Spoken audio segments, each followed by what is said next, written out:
Most federal employees believe that once they retire, they should either keep everything in the TSP or roll everything into an IRA. But after working with hundreds of affluent retirees here in Virginia and across the United States, I've learned that the real answer usually lies somewhere in between. And making the wrong choice can cost you potentially thousands in unnecessary taxes or lock you out of your money when you need it most. Hi, I'm Mark Fonville, CEO and Certified Financial Planner at Covenant Wealth Advisors here in Richmond, Virginia. Today, I'm going to walk you through 5 critical issues you need to understand before making any decisions about your TSP. By the end, you'll have a clear framework for thinking through this decision based on your personal situation. Now, before we dive into the 5 issues, let's quickly cover why this decision is so difficult in the first place. For 20 or 30 years, you've been told, correctly, I might add, that the TSP is the gold standard of retirement plans. The expenses are incredibly low, and the G Fund offers something genuinely unique: the opportunity to earn rates of interest similar to long-term government securities with no risk of loss of principal. You simply cannot replicate that combination in the private market. But here's what changes when you retire. During your working years, your goal was accumulation. You put money in, bought diversified funds, and let compounding do its work. Retirement flips that entirely. Now your goals shift to cash flow management, tax efficiency, and protecting your legacy. Think of it like this. The TSP is like an ocean tanker, efficient, low cost, and excellent at moving in a straight line. But retirement isn't a straight line. It's a winding road, actually, with tax cliffs, market corrections, and changing family needs. Sometimes you need a more maneuverable vehicle. The question isn't whether the TSP is good, because it is. The question is whether its structural limitations will cost you money or flexibility in your specific situation.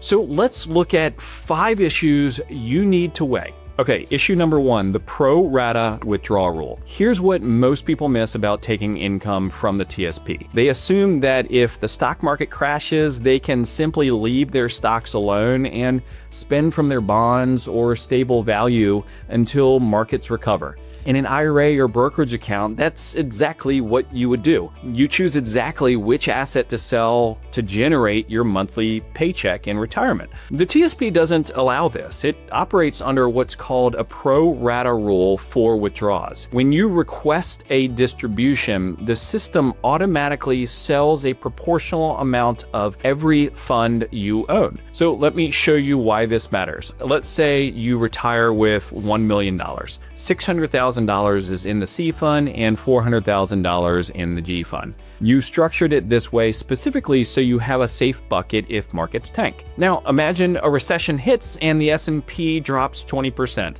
Your C fund falls to approximately $480,000. You need $10,000 for living expenses, and you want to pull it entirely from the G fund to let your stocks recover. In an IRA, you simply sell from the G fund equivalent or something similar. Your stocks stay untouched. In the TSP, you can't do that. The system looks at your allocation and forces you to sell proportionally from both funds. You're literally selling stocks at exactly the wrong time, locking in those losses permanently. Now, a counterpoint to this is that you could theoretically rebalance your account after each withdrawal to restore your allocation, but let's be honest, that requires logging in, calculating the exact adjustment, and executing a transfer every single month, potentially for 30 years. That's a lot of friction, especially as you age. Okay, so issue number 2 is no qualified charitable distributions. So if you're charitably inclined, if you give to your church, alma mater, or local charities, this issue can cost you real money. There's a provision in the tax code called the Qualified Charitable Distribution, or QCD. It allows IRA owners age 70 and a half or older to send funds directly from their IRA to a qualified charity, up to $108,000 per person in 2025. The magic is that this money never counts as taxable income. It satisfies your required minimum distribution, but doesn't show up on your tax return as taxable income. The TSP does not allow QCDs. It's structurally impossible because the TSP is a 401k type plan, not an IRA. QCDs are only available from individual retirement accounts. So here's the math. Let's say you have a $20,000 RMD and want to give $10,000 to charity. In the TSP, you withdraw $20,000, all of which is taxable. You write a check for $10,000 to charity, but since most retirees don't itemize deductions anymore, thanks to the higher standard deduction, you likely get zero tax benefit for that gift. You paid tax on the full $20,000. Well, in an IRA, you send $10,000 directly to charity via QCD and take $10,000 as cash. Only $10,000 shows up as taxable income. You cut your tax bill simply by having your money in the right account type. And there's a ripple effect. By keeping that $10,000 off your return, you're keeping your modified adjusted gross income lower, right? This is the number that determines your Medicare premiums. If your income crosses certain thresholds, you trigger IRMA surcharges that can add thousands to your annual healthcare costs. So just a quick mention, if you're finding this breakdown helpful, I'd appreciate it if you'd like the video. Give me a thumbs up. It helps other federal retirees discover this information so they can get help too. All right, issue number 3.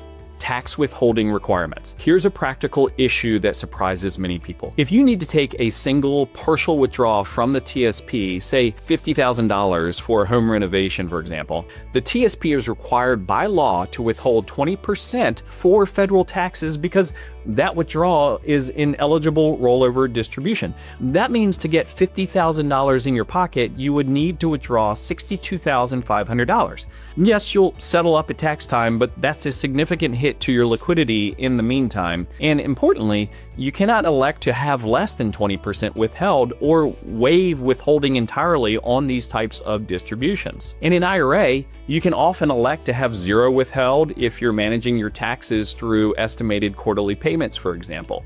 This just gives you much better control over your cash flow. Okay, so issue number 4 is beneficiary designation considerations. While the TSP works well for you, it can create complications for your heirs. In estate planning, there's a term called per stirpes. It's Latin for by the branch. It just means that if one of your children passes away before you, their share automatically flows down to their children or your grandchildren. Most private IRA custodians just have a simple check the box where you can elect per stirpes status. Customizing beneficiary designations in the TSP can be a bit more complex and really requires more careful attention to ensure your wishes are properly documented. If you rely on the default order of precedence and your child predeceases you, that child's share might go to your other surviving children instead of your grandchildren, potentially disinheriting an entire branch of your family. So it's just important to work with an estate planning attorney to ensure your TSP beneficiary designations align with your overall estate plan. The TSP system can be rigid about non-standard beneficiary designations, sometimes rejecting forms that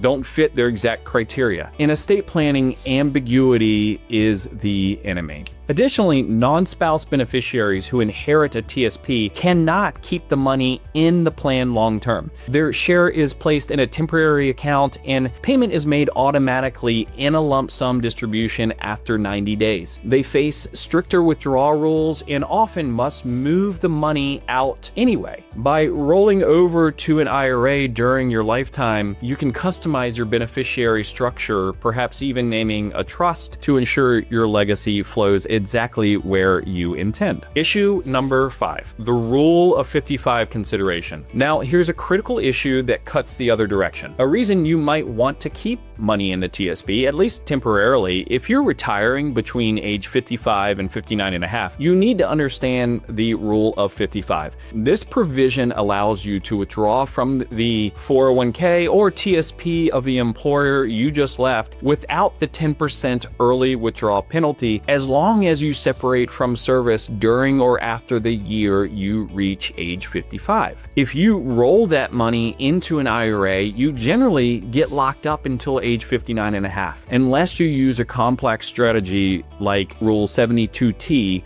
which is known as substantially equal periodic payments. So if you're retiring at 56 and need access to your retirement funds or living expenses, rolling everything into an IRA could trap you. You'd really just want to keep enough in the TSP to fund your lifestyle until you hit 59 and a half, and rolling over only the excess you won't need during those bridge years. So what's the takeaway? For many affluent retirees, the answer isn't stay or go. It's just a thoughtful combination of both. Consider what I call the hybrid strategy. Keep your safe money, perhaps 3 to 5 years of living expenses, in the TSP's G fund. That's your portfolio's anchor, earning a competitive yield with government-backed stability. Then roll your growth assets into an IRA where you can gain the flexibility to manage taxes through QCDs, control exactly which assets you sell during market downturns, and customize your beneficiary designations a little bit more easily. Instead of asking,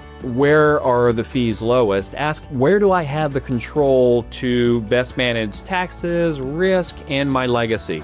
That shift from narrow optimization to just a more holistic strategy is what transforms guesswork into an actual plan.